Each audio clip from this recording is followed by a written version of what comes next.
সাংবিধানিক এবং সংবিধিবদ্ধ যে সমস্ত প্রতিষ্ঠানগুলো আছে এসব বিষয়ে আলোচনা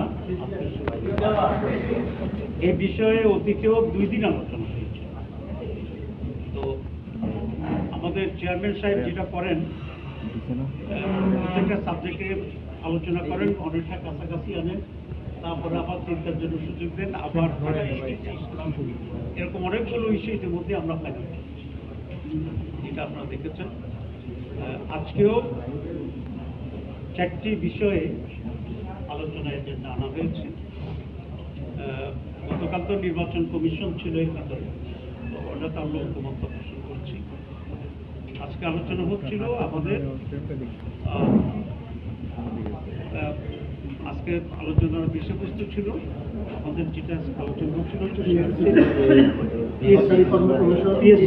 পিএসসির ব্যাপারে ছিল না, আপনাদের বলছিলাম পিএসসি বাংলায় ইংরেজিতে পাবলিক সার্ভিস কমিশন এটা, তারপরে আরো এজেন্ডা আছে, দুর্গত আছে আমাদের এনফোর্সমেন্ট যেটা আছে সেটা আছে, হিসাব রক্ষক আছে। আজকে প্রথম এজেন্ডা যেটা পিএসসি পাবলিক সার্ভিস কমিশনের উপরে আমাদের আলোচনা আজকে হচ্ছে। তো আলোচনার শুরুতেও একটুখানি আমাদের আজকে পার্লামেন্ট একটু উত্তেজিত হয়েছিল, কারণ এর আগে আমরা 2টা বয়কট দেখেছি, ওয়াকআউট দেখছি এবং ওয়াক ইনও আমরা দেখছি। আমি বলতেছিলাম ওয়াক ইনের আইনগত কোনো ভিত্তি এই মিটিং আছে কিনা, পার্লামেন্ট আছে তো জানি, এটাতে আছে কিনা এটা জানি না, তবে হাউসটা কিছুটা প্রাণবন্ত হচ্ছে। We are enjoying this. আজকে বৈঠকে আমাদের গুরুত্বপূর্ণ বড় দল তারাই করেছেন। বৈঠক করার সময়টা আমি ছিলাম না, আমি এরপর আজকে কোরিয়ান অ্যাম্বাসেডার আসছিল আমাদের অফিসে, সেজন্য আমি ওনাকে করে আসলে আমাদের প্রস্তাবটা কি ছিল কমিশনের?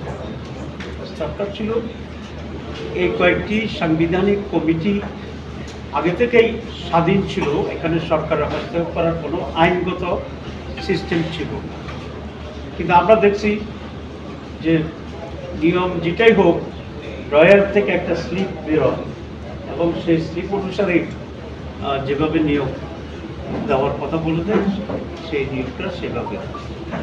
আপনারা জানেন যে অনেক ব্রিলিয়েন্ট ছেলেরা রাজনৈতিক কারণে চাকরি করে, অনেক ব্রিলিয়েন্ট লোকেরা রাজনৈতিক কারণে চাকরি হারিয়ে, এবং এটার জন্য সবচেয়ে বেশি সাফার করেছে রাষ্ট্র। আমাদের পার্শ্ববর্তী দেশগুলো পিএসসির ব্যাপারে কিন্তু কোনো আপোষ করে না, যে গভর্নমেন্টই থাকে, কারণ তারা দেশকে ভালোবাসে। দেশে যদি যোগ্য লোকেরা যদি সেখানে না থাকে প্রশাসনে বা তাহলে দেশটা দুর্বল হয়ে যাবে। এই জন্য আমাকে অনেক মন্ত্রীরা বলতো যে সচিবেরা ড্রাফট করতে পারবে, ড্রাফটিংটা ছিল অ্যাসিস্ট্যান্ট সেক্রেটারি লেভেলের কাজ, কিন্তু দেখা যায় সচিবেরা ড্রাফটিং করে। অনেক সচিব আছেন যারা ইংরেজিতে ড্রাফট। এই যে বিশাল একটা অধপতন আমাদের রাষ্ট্রের, যে এবং বিদেশে গিয়ে নেগোসিয়েট করতে পারে না, কারণ ইংরেজি অনেক সময় অ্যাকসেন্ট, এটা ট্রু, এটা বাস্তবতা।